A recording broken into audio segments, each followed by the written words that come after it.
So what about, I'm just going to say fear. Like say I have this inspiration to, you know what, I want to sing. I want to get up on this like open mic at a coffee shop and sing. It feels great for a minute. And then like the day happens, it's like tonight in like 4 hours. And I start to feel really scared. And so then I'm like, oh, I'm feeling bad. This doesn't feel good. This must mean I shouldn't do it. I'm not going to do it. And then I just don't do it. And I use that as an excuse to not do it. Can you clarify that? Mm-hmm. Is there anyone here that has, to which this principle applies right now in your everyday life?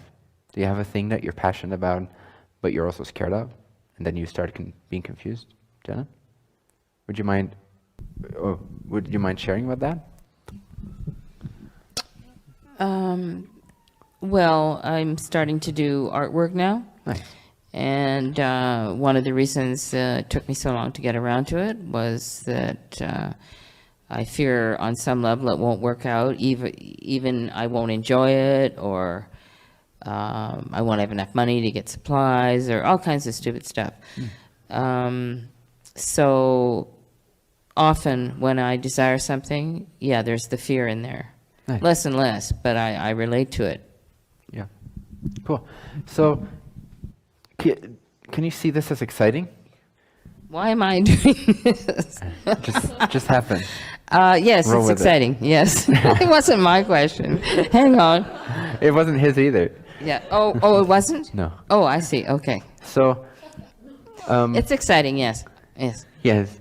So, nice. Well, can you see that those thoughts are fun? Like, it's fun. It's like, at some point, you become so vibrationally oriented that you see every physical reflection literally as a reflection, as a game. It's an energetic game that you're playing with yourself. As soon as you see it that way, it already becomes way lighter and becomes a play. So then you get excited. Oh, that's a fun thought. Oh, it makes me feel not so good. And then you start navigating. You start to learn how to like ease that vibration and show it that it's not true, and ease it into feeling really amazing again and feeling really confident and worthy of the thing that you do desire to do, and then open up your flow.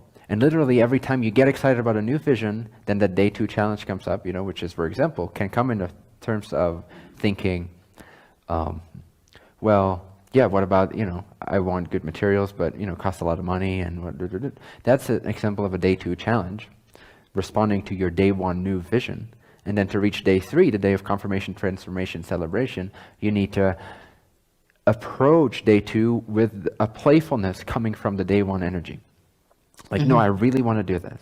I really wish to do my art no matter what. I know somehow it's possible, but now this thought comes up and it makes me feel like it's not possible. Makes me feel negative, makes me feel heavy. If you approach this with an excitement, like, oh, fun, I'm feeling not so good. What is it? What's that belief? Oh, there it is. If I buy this set of pencils, which is $250, I'll have to cut back somehow on my food expenses, but I'm already like not paying so much on my food. And if I keep doing this, because I also need new canvases and all that stuff, then at some point I might run out of money and I need to like figure something out with my rental situation, or I need to get a job of some kind. In other words, the mind goes off into its rationality based off of being physically focused.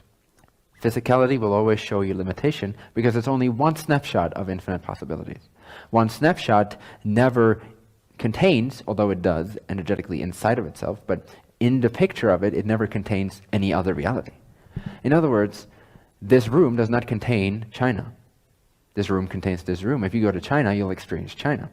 So if you base your reality off of what is here in this room, you'll never believe China is possible. But if you simply think of China, then suddenly you'll start seeing an advertisement, because Amazon is so smart it can read your vibration right now and place the ad on the side of the bar that says, do you want to go to China? You're like, fuck, I gotta mind what I'm thinking. But yes, thank you, Amazon. I'll sign up for Prime because you're an awesome service. I don't work for them, by the way.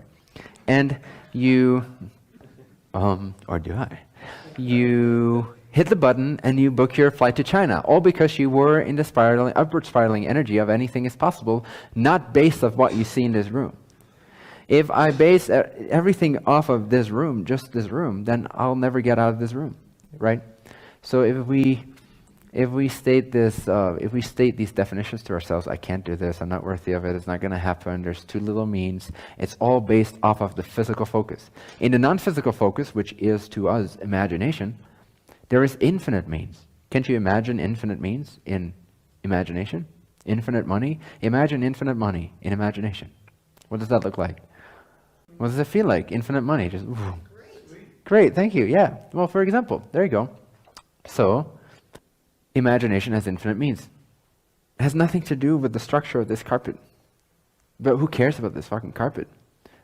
What I enjoy is the imagination of infinite money, or infinite trips to China, or infinite pencils to draw with, or infinite artwork to sell and to enjoy and to share with people, and to enjoy my own process of being in that sort of channeling intuitive state of like doing my artwork. I'm really looking forward to that. That is all that matters to me.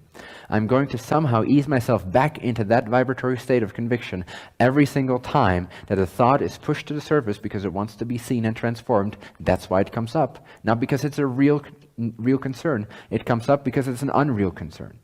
Does that make sense? The concerns come up when you increase your frequency exactly because they are unreal concerns. And they need to be seen because you're believing in unreal things.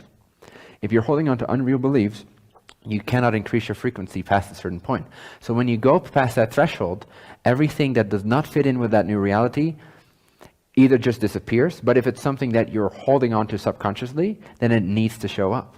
If you wouldn't hold on to any belief, negative, then past a certain threshold of vibration, then you would simply go up that vibration, and nothing, no challenge, no day two experience would come up. The only things that are perched to the surface in terms of doubts, which are exciting, it's a vibrational game, get excited about it. Again, be all in. You want this more than anything. So you want these doubts to come up, because what you're most interested in is not painting, it's not selling your artwork, it's not being worthy of showing your artwork. What you're interested in is the way you live your life, the way you feel right now. So that's why it's exciting when doubts come up. That's why it's exciting when things are not happening for you the way you want them to go. It's exciting because what you're interested in is to see it as an opportunity to master your state of being even more. So you say, thank you. I know I'm infinitely worthy, infinitely abundant. Eventually I'll get what I want anyway, so there's no rush. There's no time pressure. I've already got the thing I desire, otherwise it wouldn't pop up in my frequency.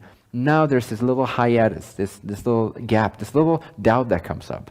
I want to see that doubt. I'm really excited about this doubt because I'm a vibrational being and I wish to clear up my vibration so that I can enjoy even greater degrees of wisdom, bliss, joy, love, service, connection to the one in my everyday life. And I can manifest even more awesome things.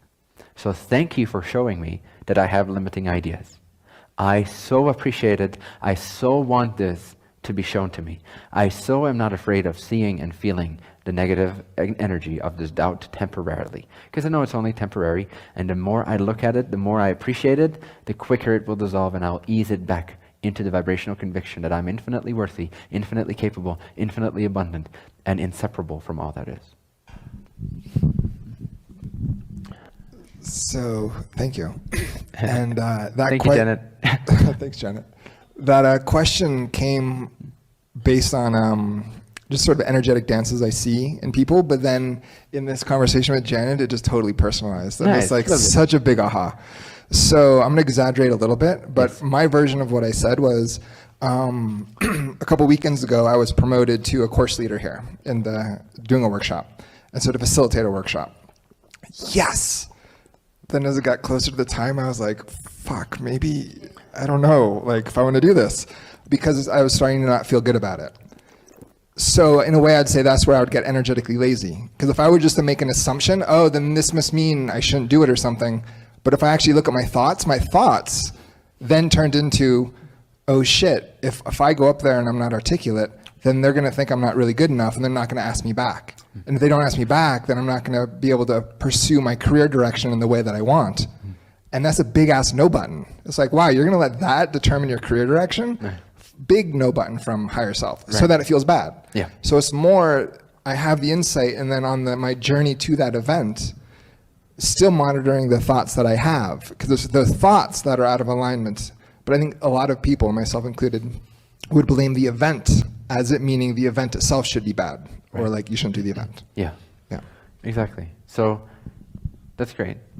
And specifically to that, is there another question that comes up, or this was just you Not a- sharing your personal? No, that was just sharing my. Yeah, That's like a big aha. I could almost not really hear what you were saying because I was in such a like, oh my god, that's the more specific answer to a question that I see when people say the law of attraction doesn't work because they have a girlfriend who thinks these wishy-washy thoughts, but she never does anything because she has an idea, but she just sits in her house all day scared.